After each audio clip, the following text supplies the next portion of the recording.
الحمد لله نحمده ونستعينه ونستغفره ونؤمن به ونتوكل عليه ونعوذ بالله من شرور أنفسنا ومن سيئات أعمالنا من يهده الله فلا مضل له ومن يضلله فلا هادي له ونشهد أن لا إله إلا الله وحده لا شريك له ونشهد أن سيدنا وحبيبنا وشفيعنا ومولانا محمدا عبده ورسوله أما بعد أعوذ بالله من الشيطان الرجيم بسم الله الرحمن الرحيم ومن أراد الآخرة وسعى لها سعيها وهو مؤمن فأولئك كان سعيهم مشكورا۔ ایک دفعہ درود شریف پڑھ لیجئے۔ اللہم صلی علی محمد وعلی آل محمد کما صلیت علی ابراہیم وعلی آل ابراہیم انک حمید مجید۔ حدیث شریف میں آتا ہے من صلی علی واحدۃ صلی اللہ علیہ عشرہ، اور ایک دوسری حدیث شریف میں ہے من صلی علی عند قبری سمعتہ ومن صلی علی نائیا ابلغتہ، او کما قال النبی صلی اللہ علیہ وسلم۔ اور ایک حدیث شریف میں ہے من صلی علی صلاۃ واحدۃ صلی اللہ علیہ عشر صلوات وحطت عنہ عشر خطیئات ورفعت له عشر درجات، او کما قال النبی صلی اللہ علیہ وسلم۔ ذات عالی پر جہاں سے جو بھی پڑھتا ہے سلام، ذات عالی پر جہاں سے جو بھی پڑھتا ہے سلام، لا کے پہنچاتے ہیں خدمت میں ملائک من وعن، سامنے آ کر پڑھے جو اس کو وہ سنتے ہیں خود، ہے یہ ثابت جس پہ شاہد ہیں روایا اور سنن۔ آپ نے ایک مرتبہ درود شریف پڑھا، اللہ تعالیٰ نے 10 مرتبہ رحمتیں نازل فرمائی آپ کے اوپر، اور ایک روایت میں ہے کہ 70 مرتبہ اللہ تعالیٰ رحمتیں نازل فرماتے ہیں، اور ایک فرشتہ متعین ہے کہ جہاں سے جو بھی درود پڑھتا ہے وہ فرشتہ اس درود کو حضور صلی اللہ علیہ وسلم کی خدمت میں پیش کرتا ہے۔ تو ہم سب کا درود حضور کی خدمت میں پہنچ چکا ہے، اور اللہ تعالیٰ تو نقد ہی انعام دے دیتے ہیں۔ ہم نے ایک مرتبہ درود پڑھا، اللہ تعالیٰ نے 70 رحمتیں ہمارے اوپر نازل فرما دی، اور رحمتوں کے ہم سب محتاج ہیں۔ حضرت امیر معاویہ مخصوص صحابی، کاتب وحی، حضور کے بہت چہیتے اور مقرب، لیکن جب انتقال ہوا تو یہ فرمایا، حالانکہ ان کی حکومت 19 سال 3 مہینے 27 دن رہی، اتنی لمبی حکومت کی، لیکن مرتے وقت یہ نصیحت کی کہ اللہ کے رسول صلی اللہ علیہ وسلم نے مجھے ایک کرتا ہدیے میں دیا تھا، تو جب میں مروں تو اس کرتے کا کفن پہنا دینا مجھ کو۔ اور حضور نے ناخن ترشوائے تھے، جب میرا انتقال ہو تو ان ناخنوں کو پیس کر میری آنکھوں میں اور میرے منہ میں بھر دینا، ممکن ہے اللہ کو میرے اوپر رحم آ جائے۔ تو دیکھو اللہ کے رحم و کرم کے ہم سب محتاج ہیں، اس لیے ہمیں درود شریف بار بار پڑھنا چاہیے۔ ایک درود پڑھنے سے اللہ تعالیٰ 70 رحمتیں نازل فرماتے ہیں۔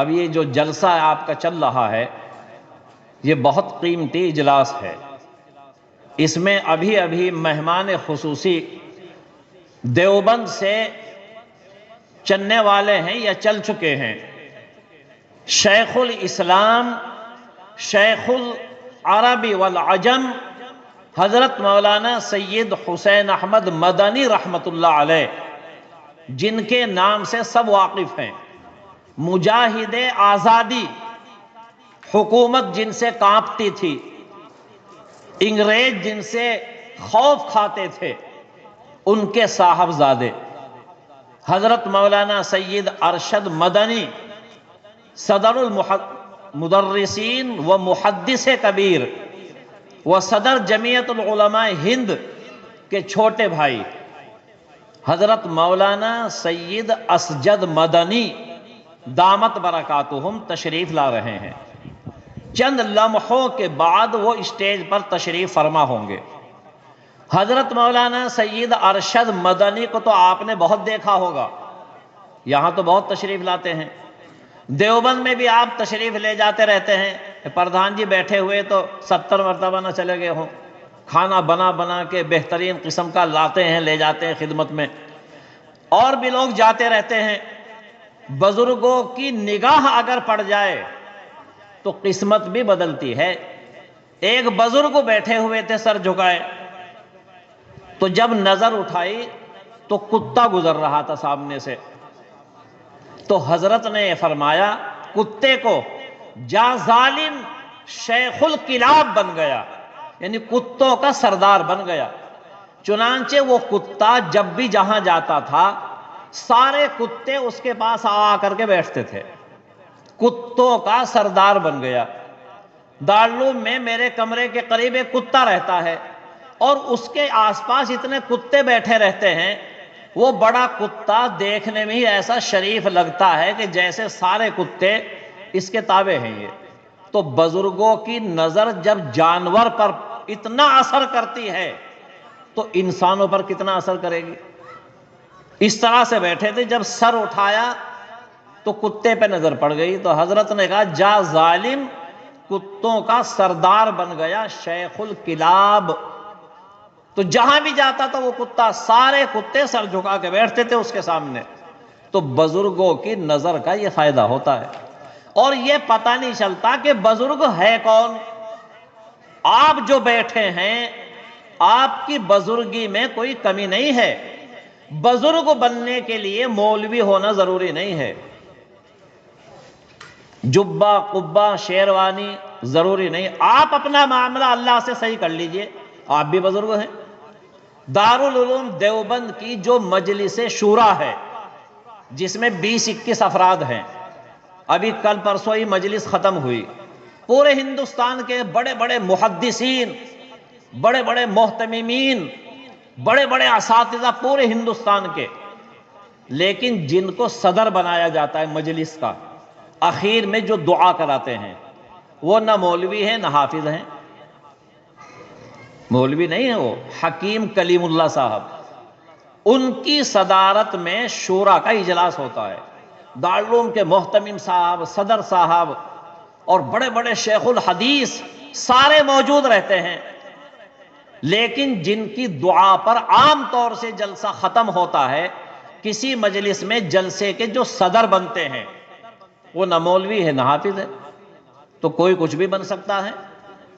کون مقبول ہے کون مردود ہے، بے خبر کیا خبر تجھ کو کیا کون ہے، جب تلیں گے عمل سب کے میزان پر تب کھلے گا کہ کھوٹا کھرا کون ہے۔ تو کھوٹے کھرے کا پتہ بعد میں چلتا ہے۔ آپ بھی اللہ والے ہیں تبھی تو آپ جلسے میں آ کر کے بیٹھے ہیں، تو تھوڑی دیر میں وہ تشریف لا رہے ہیں، آپ نے شاید ان کو پہلے نہیں دیکھا، آج دیکھ لیں گے آپ۔ بڑی محنت کی انہوں نے، مولانا شرافت صاحب گئے، مولانا عبد الواحد صاحب گئے، اور مولانا مفتی تعظیم صاحب گئے، پھر میں نے بھی ان سے بات کی براہ راست، بڑی مشکلوں سے تیار ہوئے اور شام ہی باہر سفر سے آئے، بڑے باپ کے بیٹے، آل رسول سید خاندان کے، کتنی بڑی نسبت حاصل ہے، اور نازک اتنے ہیں کہ اگر ذرا سا بھی محسوس ہوا نا ان کو کہ بھئی یہ تو عجیب لوگ ہیں، کچھ وہاں بیٹھے کچھ یہاں بیٹھے، شاید واپس نہ چلے جائیں، اتنے نازک بھی ہیں وہ۔ ایئرپورٹ پر میں ابھی حیدرآباد گیا، تو جو لوگ مجھے لینے کے لیے آئے تھے حیدرآباد ایئرپورٹ پر، تو وہاں 2-4 منٹ میں نے ان کی انتظار کی، جہاز جلدی پہنچ گیا، وہ لوگ 2-4 منٹ دیر سے آئے ایئرپورٹ پر، تو کہنے لگے چلو آپ نے تو 2-4 منٹ کا انتظار کر لیا، آپ کا جہاز جلدی پہنچ گیا، ہم تھوڑے سے دیر سے پہنچے۔ دیکھو ایک دفعہ ایسا ہوا کہ حضرت مولانا اسجد مدنی صاحب ایئرپورٹ پر آئے، اور جب دیکھا کہ کوئی لینے والا تو ہے ہی نہیں، کوئی میزبان، تو ایئرپورٹ سے ہی دوبارہ ٹکٹ لے کر سیدھے دیوبند آ گئے، 5 منٹ کا بھی انتظار نہیں کیا۔ بڑے باپ کے بیٹے، نزاکت اور معلومات ایسی دنیا بھر کی ہے، شاید وزیر اعظم کو بھی ایسی معلومات نہیں ہوگی۔ پوری دنیا میں کون شہر کہاں ہے، کہاں کو نہر جا رہی ہے، کہاں کو راستہ پہاڑوں میں جا رہا ہے، پوری دنیا کے شہروں کی زبردست معلومات جب گفتگو کرتے ہیں تب پتہ چلتا ہے کہ بھئی کہاں کی خبر دے رہے ہیں۔ افریقہ، امریکہ، لندن، مکہ، مدینہ کی سے تو سارے دے دیتے ہیں، حاجی حج کر کے آتا ہے خبریں سنا دیتا ہے، لیکن ایسے ایسے ملک جو ہم نے کبھی اپنی زندگی میں کان میں بھی ان کی آواز نہیں سنی، اتنی زبردست معلومات کے حامل، نائب صدر جمعیت کے، آپ نے ان کو دیکھ لیا بس کافی ہے، مقصد حل ہو جائے گا آپ کا۔ کتنی مشکلوں سے تاریخ ملی ہے، تو ماشاءاللہ جلسہ تو بھر گیا۔ جو آیت میں نے پڑھی تھی اس کا مطلب یہ ہے کہ اللہ تعالیٰ کے یہاں ہر عمل قابل قبول نہیں ہوتا، اللہ تعالیٰ کے یہاں وہ عمل قابل قبول ہوتا ہے جس کی بنیاد اخلاص کے اوپر ہو، وہ عمل قابل قبول ہوتا ہے۔ آپ جلسے میں بیٹھے ہیں، یہ ایسا عمل ہے آپ کا جو دلیل بن رہا ہے کہ آپ اخلاص کی وجہ سے بیٹھے ہیں، آپ کا بیٹھنا کسی مقصد سے نہیں ہے، کوئی دنیاوی غرض ہو، کوئی دنیاوی مقصد ہو، آپ تو اخلاص اور للہیت کی بنا پر بیٹھے ہیں، مدرسے کی نسبت پر، اللہ کی نسبت پر، رسول اللہ کی نسبت پر آپ بیٹھے ہیں، اور اس مدرسے کی نسبت پر آپ بیٹھے ہیں کہ جس کی نسبت ہی پوری اخلاص کے اوپر ہے۔ حضرت مولانا سید شاہد حسین صاحب نے والد صاحب کے انتقال کے بعد بیان کیا تھا ایک دفعہ، تو حضرت مولانا نے بیان کیا تھا کہ والد صاحب کے بارے میں، حاجی اختر صاحب، کہ 18 سال کی عمر میں مدرسے کی بنیاد رکھوائی۔ تو 18 سال کی عمر ہی کیا ہوتی ہے، کتنے اخلاص کے اوپر بنیاد رکھوائی۔ 18 سال کی عمر میں مدرسے کی بنیاد رکھوائی، اور پھر مولانا شاہد صاحب نے بیان کیا تھا کہ 55 سال کی زندگی میں ایک کپ چائے مدرسے کا نہیں پیا انہوں نے، تو کس قدر اخلاص اور للہیت کے اوپر بنیاد رکھوائی تھی۔ تو جس مدرسے کی بنیاد ہی اتنی اخلاص کے اوپر ہو، تو اس کے اندر آپ دیکھ لیجئے کہ اللہ کی کتنی رحمتیں متوجہ ہوگی۔ دارالعلوم دیوبند کی جو بنیاد رکھوائی گئی حضرت مولانا نانوتوی نے، منع شاہ ایک شخص ہے دیوبند کے، کبیرہ گناہ تو زندگی میں کیا ہی نہیں، کبیرہ گناہ کرنے کا پکا ارادہ بھی نہیں کیا۔ بعض لوگ ارادہ کر لیتے ہیں گناہ کرنے کا، پھر موقع نہیں ملتا، چانس نہیں ملتا۔ دارالعلوم دیوبند کی جس نے بنیاد رکھی، منع شاہ، گناہ تو درکنار، پکا ارادہ گناہ کرنے کا کیا بھی نہیں، ایسے شخص سے بنیاد رکھوائی۔ اب دیکھ لو آپ دارالعلوم کا حال، ساری دنیا رجوع کر رہی ہے۔ ابھی سے میرے پاس تعلیمات میں آنے شروع ہو گئے، کہیں فلسطین سے خط آ رہے ہیں، کوئی سوڈان سے آ رہے ہیں، کہیں امریکہ سے آ رہے ہیں، کوئی ایران کا لکھ رہا ہے جی میں دارالعلوم میں داخلہ لینا چاہتا ہوں۔ ہم پھر جواب لکھ کے بھیجتے ہیں کہ تعلیمی ویزا ہونا چاہیے آپ کے پاس، ٹورسٹ ویزا، تجارتی ویزا پہ داخلہ نہیں ہوگا، تعلیمی ویزا ہونا چاہیے، اور اردو زبان سیکھ کے آنی پڑے گی۔ یہاں تعلیم اردو میں دی جاتی ہے، عربی انگلش میں نہیں دی جاتی۔ ساری دنیا کا رجوع ہے دارالعلوم دیوبند کی جانب۔ سابق شیخ الحدیث نے بیان کیا تھا ایک دفعہ کہ پہلے وایا مدینہ پوری دنیا میں دین جایا کرتا تھا، اب وایا دیوبند پوری دنیا میں دین پھیل رہا ہے۔ اور یہ جو مدرسہ ہے دارالعلوم اسعدیہ، یہ بھی تو اسی کی شاخ ہے، اس کا بھی فیض بہت دور تک جا رہا ہے۔ اب والد صاحب کو جو افراد ملے سابقہ یا موجودہ، وہ بھی اسی انداز کے ملے کہ انہوں نے شب و روز کی محنت کر کے تعلیمی اور تعمیری ترقی دینے کے لیے انہوں نے اپنی زندگی کو وقف کر دیا۔ اب آپ دیکھ رہے ہیں کہ چاروں طرف تعمیر ہی تعمیر ہے۔ یہ مدرسے والوں کی محنت کا نتیجہ ہے۔ اور میں تریپورہ بھی گیا، آسام بھی گیا، بنگال بھی گیا، جہاں بھی گیا تو یہاں کے پڑھے ہوئے میسر ہوئے ماشاءاللہ۔ ایک جگہ تو گیا تو مولانا فرمان کے بھی شاگرد ملے وہاں تریپورے میں، مختلف جگہوں میں یہاں کے پڑھے ہوئے ملے۔ اور میں نے تو اندازہ یہ کیا ہے کہ دارالعلوم دیوبند کے جو اساتذہ آتے ہیں، ابھی آئے اساتذہ، کل بھی ایک استاد تقریر کر کے گئے مولانا افضل، اور پرسوں امتحان کے لیے آئے تھے، تو انہوں نے بھی فخریہ بیان کیا کہ میں اکڑ شریف گیا تھا۔ میں نے کہا چلو آپ نے کلیئر کے بعد تو شریف لگتا ہی تھا، کلیئر شریف آپ نے اکڑ کے بعد بھی لگا دیا تو بڑی خوشی کی بات ہے۔ تو دیکھو یہاں آنے والا فخر محسوس کرتا ہے۔ دارالعلوم دیوبند کے استاذ جو ساری دنیا میں جاتے ہیں، ابھی کئی استادوں کے فون آ گئے، کوئی کہہ رہا ہے کہ مجھے عمرے کے لیے جانا ہے، کوئی ملیشیا جا رہا ہے، کوئی لندن جا رہا ہے، اور کوئی موریشس جا رہا ہے۔ پوری دنیا میں جاتے ہیں دارالعلوم کے اساتذہ، لیکن محسوس کیا کہ وہ فخر محسوس کرتے ہیں کہ بھئی میں اکڑ شریف گیا تھا تو کلیئر میں بھی 4 حرف ہے، ایکڑ اس میں بھی 4 حرف ہے، اور کمال اس میں بھی 4 حرف ہیں، تو کچھ تو مناسبت ہوئی کلیئر شریف۔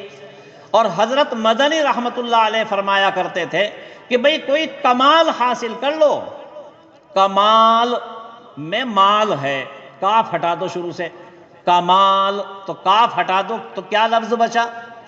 مال بچا۔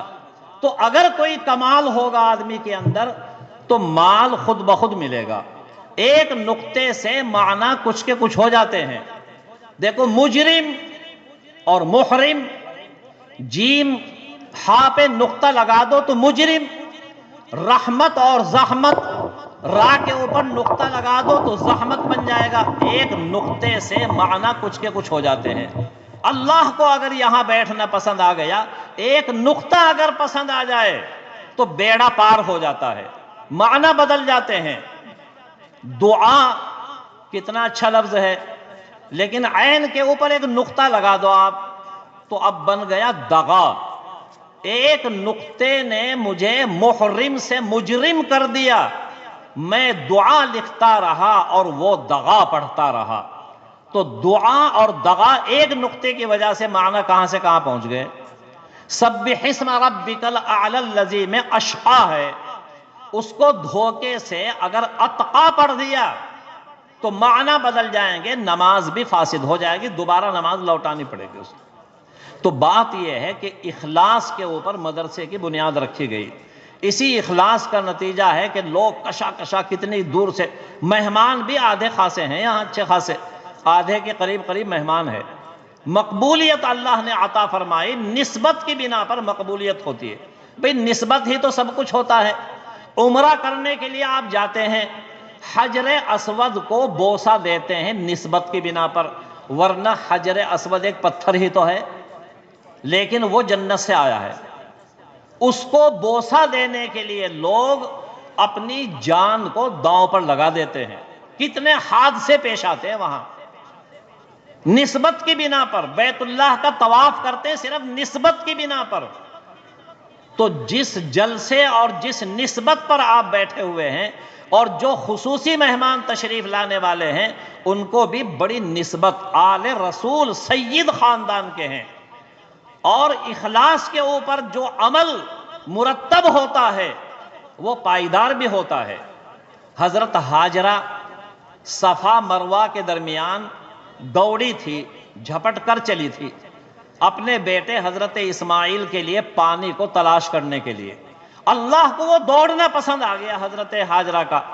تمام حجاج کرام کے اوپر سعی کو واجب قرار دے دیا گیا۔ صفا مروہ کے درمیان سارے حاجی دوڑتے ہیں، سعی کرتے ہیں، میلین اخضرین کے درمیان ذرا جھپٹ کر چلتے ہیں، مرد عورتیں نہیں۔ اللہ کو یہ ادا پسند آ گئی ان کی۔ حضرت ابراہیم نے شیطان کو کنکر ماری تھی، اللہ کو یہ عمل پسند آ گیا۔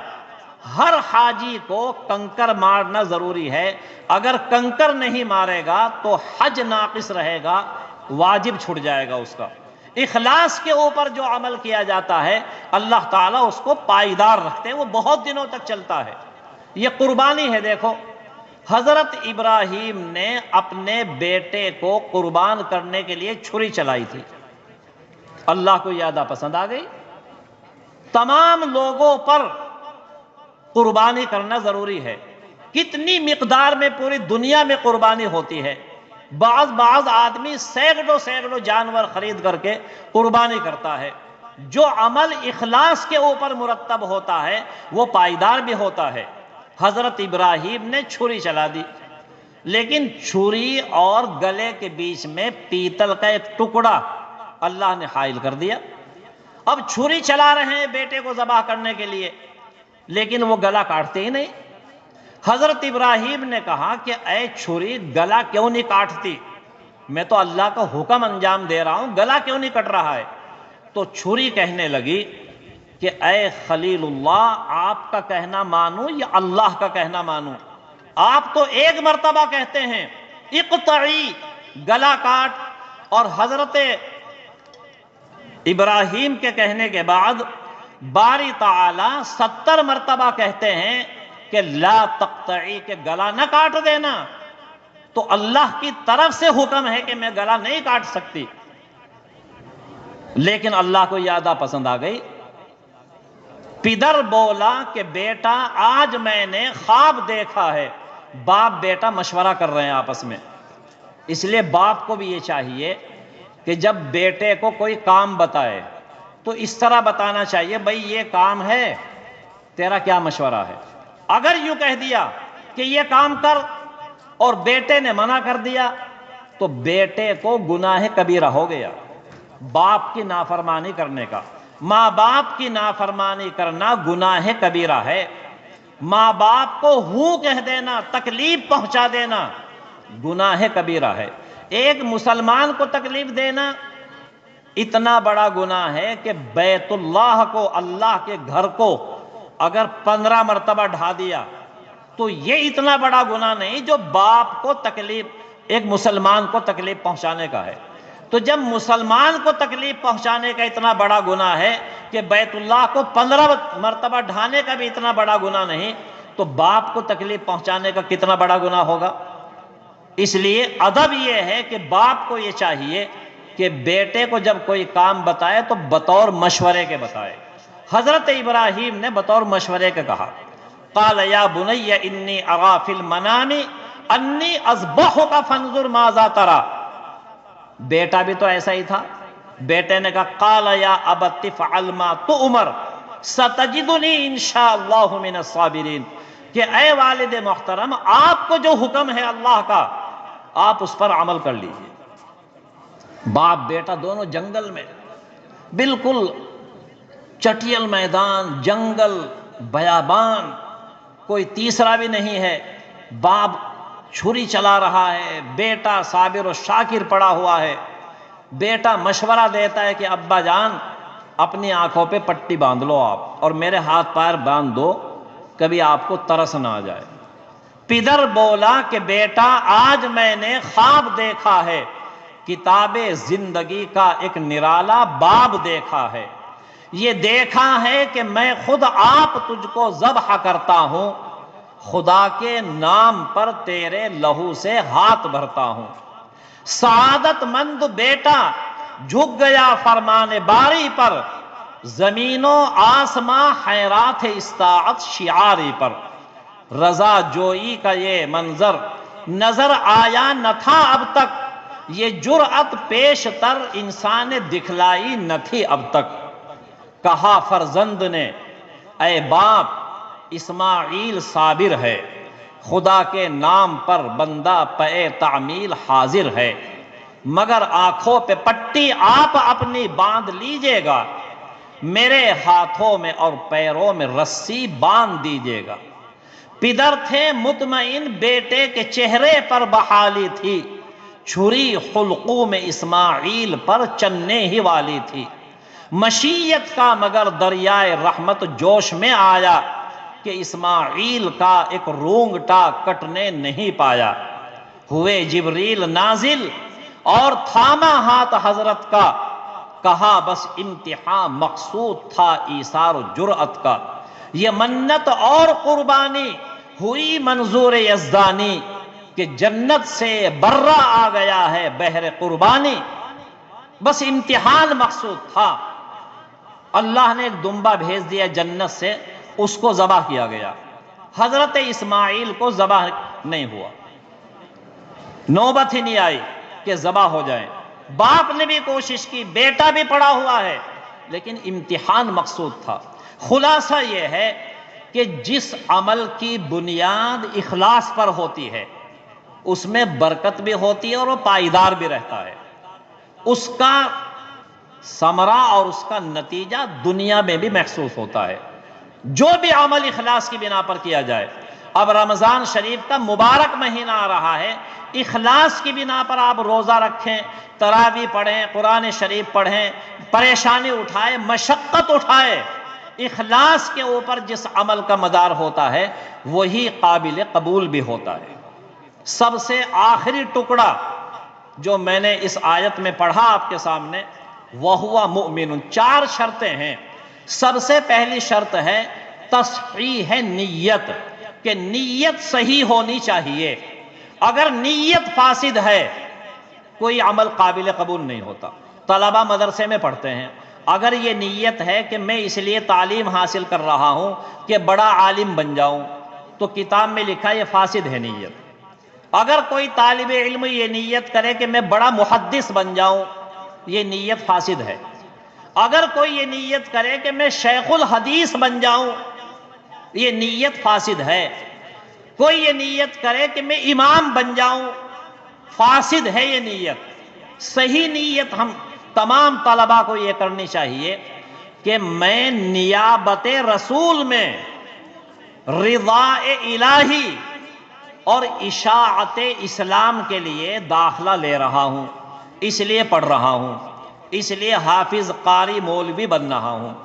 نیابت رسول میں اللہ کی رضا اور اشاعت اسلام کے لیے پڑھ رہا ہوں، تو سب سے پہلی شرط تصحیح نیت۔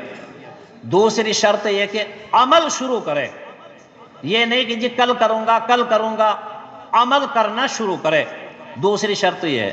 اور تیسری شرط یہ ہے کہ عمل بھی اچھا ہونا چاہیے، یہ تیسری شرط ہے۔ اور چوتھی شرط ہے تصحیح عقیدہ، یہ شرط اول ہے۔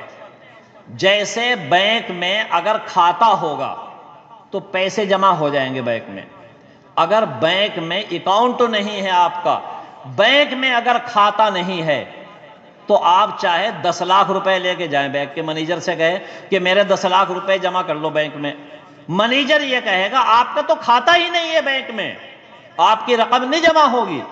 پہلے کھاتا کھلوانا پڑے گا، اس کے بعد بینک میں پیسے جمع ہوں گے۔ تو اللہ کے یہاں عمل جمع کرنے کے لیے کھاتا کھلوانا پڑے گا۔ کھاتا کھلوانے کا مطلب یہ کہ عقیدہ صحیح ہونا چاہیے آدمی۔ جب عقیدہ صحیح ہوگا پھر چھوٹا سا عمل بھی قیمتی بن جائے گا۔ 3 عقیدے بڑے بڑے ہیں۔ پہلا عقیدہ تو یہ ہے کہ ہم سب کا یہ عقیدہ ہے کہ اللہ ایک ہے، اللہ احد، اللہ ایک ہے، وہ اکیلا ہے، اس کی نہ کوئی بیوی ہے نہ کوئی بیٹا ہے، نہ اس کا کوئی مشیر ہے نہ اس کا کوئی وزیر ہے۔ یہ عقیدہ شرط اول ہے، اللہ ایک ہے۔ دوسرا عقیدہ حضور صلی اللہ علیہ وسلم آخری نبی ہیں۔ اور تیسرا عقیدہ مرنے کے بعد دوسری زندگی شروع ہو جائے گی۔ غیر مسلموں کی طرح نہیں ہے کہ مر گئے تو قصہ ختم ہو گیا، نئی زندگی شروع ہوگی۔ یہ تین عقیدے تو بڑے بڑے ہیں، باقی سارے عقیدے انہی میں سے نکلے ہیں۔ پھر رسول کا عقیدہ، کتابوں پر عقیدہ، جنت اور جہنم پر عقیدہ، یہ سب اسی سے نکلے ہیں۔ اصل موٹے موٹے عقیدے تین ہیں کہ اللہ ایک ہے، یہودیوں کی طرح نہیں کہ وہ دو خدا مانتے ہیں، عیسائیوں کی طرح نہیں کہ عیسائی تین خدا مانتے ہیں، مجوسیوں کی طرح نہیں، مجوسی بھی دو خدا مانتے ہیں۔ اور عرب کے لوگ 360 بتوں کو پوجا کرتے تھے، اور ہندوستان کے ہنود 33 کروڑ دیوتاؤں کی پوجا کرتے ہیں۔ تو عقیدہ شرط اول ہے، عقیدہ درست ہونا چاہیے۔ ٹائم پورا ہو گیا، حضرت بہت جلدی تشریف لانے والے ہیں۔ جو اخلاص کے اوپر جو عمل ہوتا ہے وہ بڑی برکتوں کا حامل ہوتا ہے۔ ایک شخص بیچارہ بھوکا تھا، بس آخری بات کر کے ختم کر رہا ہوں۔ ایک شخص بھوکا پیاسا تھا، کسی مسجد میں جا کر کے بیٹھ گیا۔ بھوکا پیاسا تھا بیچارہ، کہاں جاتا؟ جنگل میں کوئی مسجد تھی، جا کے بیٹھ گیا۔ اب اس نے جنگل میں دیکھا کہ مسجد کے 3 کونے ہیں، اور 3 کونوں میں 3 آدمی سر جھکائے بیٹھے ہیں، مسجد کے 3 کونوں میں۔ یہ بھی جا کر کے بیٹھ گیا ایک کونے میں۔ ایک حسین و جمیل لڑکی کھانا لے کر کے آئے، بریانی لے کر کے آئی۔ وہ جو 3 کونوں میں پہلے سے بیٹھے تھے سر جھکائے، لڑکی کھانا لیے کھڑی ہے کہ حضرت کھانا کھا لیجئے، حضرت دسترخوان بچھ گیا، کھانا کھا لیجئے، حضرت کھانا کھا لیجئے۔ اب حضرت نے سر اٹھایا کہ لاؤ ہاتھ دھلواؤ، ہاتھ دھلنا سنت ہے۔ کھانا کھایا، بریانی میں جو ہڈی نکلتی تھی وہ اسی لڑکی کے منہ پہ مارتے تھے۔ ہڈی جتنی بھی ہڈی آئی سب لڑکی کے منہ پہ ماری۔ تو تینوں بزرگوں نے کھانا کھا لیا۔ اب جو کھانا بچا، اس لڑکی نے تینوں کا بچا ہوا کھانا جمع کر کے اس کو بھی دے دیا، یہ جو پیاسا تھا، بھوکا پیاسا تھا، چوتھا آدمی، اس نے بھی کھانا کھایا۔ اس نے یوں سمجھا کہ شاید یہاں کا دستور یہ ہے کہ جو بھی ہڈی نکلے گی بریانی میں سے اسی لڑکی کے منہ پہ مارنی ہے۔ تو اس نے بھی کھانا کھا کر کے ہڈی اسی لڑکی کے منہ پہ ماری۔ لڑکے نے لگایا چپت اس کے گال پر کے کہ کھانا کھانا ہو کھا لے، نہیں تو جا یہاں سے، یہ ہڈی کیوں ماری میرے منہ پر؟ تو اس نے کہا کہ یہ جو 3 بیٹھے ہیں سب ہڈی تیرے منہ پر ہی مار رہے ہیں، تو میں تو یہ سمجھا یہاں کا دستور یہی ہوگا، اس لیے ہڈی تیرے منہ پہ ماری۔ اب اس لڑکی نے بتلایا کہ میں دنیا ہوں، لڑکی کی شکل میں آئی، اور یہ جو 3 اللہ والے ہیں یہ مجھے دھتکارتے ہیں، بھاگتے ہیں میرے سے، میں ان کے پیچھے آ کر کے ان کو کھانا کھلا رہی ہوں، یہ مجھے دھکا دیتے ہیں، اور تو مجھے بہت دیر سے دیکھ رہا ہے، یوں اچھا کھانا ملے، لڑکی کھانا لے کر کے آئی، مجھے کھانا ملے، تو دنیا کی طرف لپک رہا ہے، یہ دنیا کو سے بھاگ رہے ہیں، اس لیے اگر کھانا ہو تو کھا لے، یہ تو اللہ والے ہیں 3 آدمی۔ پتہ چلا کہ جو عمل اخلاص سے کیا جاتا ہے وہ پائیدار بھی ہوتا ہے، اس میں برکتیں بھی نازل ہوتی ہے، اور جو دنیا کی طرف لپکتا ہے، اخلاص نہیں ہوتا، اللہ کی طرف سے اس کی مدد و نصرت نہیں ہوتی۔ تو مدرسے کی بنیاد بھی اخلاص پر ہے ماشاءاللہ، اخلاص کے اوپر ہی آپ بیٹھے بھی ہیں، پیسے بھی لکھوا رہے ہیں۔ ہم نے بہت سے جلسوں میں دیکھا، بڑی تشکیلیں کرتے ہیں لوگ کہ بھئی ایک آدمی نے 10,000 دیے، دوسرا ساتھی کون ہے؟ اب دوسرا دے دیتا ہے، پھر کہتا ہے بھئی اس کا جوڑا اللہ کو پسند نہیں، طاق ہے، ایک اور دے دو، تشکیل کرتے ہیں۔ یہاں کوئی بھی تشکیل نہیں کرتا ماشاءاللہ، اپنی مرضی سے آپ لا کر کے دیتے ہیں۔ اخلاص کے اوپر اگر 1 روپیہ بھی دیا جائے گا تو اللہ کے یہاں اس کی بڑی قدر و قیمت ہے، اور اگر اخلاص نہیں ہے تو پھر کوئی قدر و قیمت نہیں ہے۔ ایک آخری مسئلہ یہ ہے، جس عبادت کا تعلق بدن سے ہے، جیسے نماز پڑھنے کا تعلق بدن سے ہے، تو جتنی مشقت اٹھائی جائے گی اتنا ثواب ملے گا، اور جس عبادت کا تعلق مال سے ہے، جیسے حج عمرہ کرنا، تو اس کا مسئلہ یہ ہے کہ مال جتنا زیادہ خرچ ہوگا اتنا زیادہ ثواب ملے گا۔ دونوں مسئلے الگ الگ ہیں۔ جس عبادت کا تعلق بدن سے ہے تو جتنی مشقت اٹھائے گا آدمی، اب رمضان شریف میں پنکھے کے نیچے جگہ نہیں ملی تو جتنی مشقت اٹھائے گا اتنے ثواب زیادہ ملے گا اس کو۔ مشقت کم اٹھائی تو کم ثواب ملے گا۔ افضلها احمزها حدیث میں ہے کہ فضیلت ثواب بقدر مشقت ہے، اور حج وغیرہ میں، عمرے میں اگرچہ بدن کی مشقت بھی ہے لیکن مال کا بھی تعلق ہے، تو جتنا زیادہ مال خرچ ہوگا ثواب اتنا ہی ملے گا۔ اور حج و عمرے میں جو خرچ ہوتا ہے وہ اللہ کے ذمے قرض ہے، اور اللہ تعالیٰ ایسا کریم ہے کہ کسی کے قرض کو روکتا نہیں۔ ایک کے 10 تو دنیا میں ملیں گے، اور ایک کے 700 اور اس سے بھی زیادہ اخلاص کی بنا پر وہ آخرت میں ملیں گے۔ اللہ تعالیٰ مجھے، آپ کو، ہم سب کو عمل کی توفیق عطا فرمائے۔ وآخر دعوانا ان الحمدللہ رب العالمین۔ حضرت جب تشریف لائیں تو ایک تو شور شغب نہ ہونا چاہیے، پھر مصافحہ ملائیں گے تو سبحان اللہ، اگر نہیں ملائیں گے مصافحہ تو پھر آپ اسی پر صبر کریں، بات ان کی آپ اچھی طریقے سے سنیں اور زیارت کریں ان کی، اور بیچ میں جو جگہ خالی ہے وہ لوگ مل مل کر کے بیٹھیں، ظاہر کا اثر بھی باطن پر پڑتا ہے۔ اللہ تعالی ہم سب کو عمل کی توفیق عطا فرمائے۔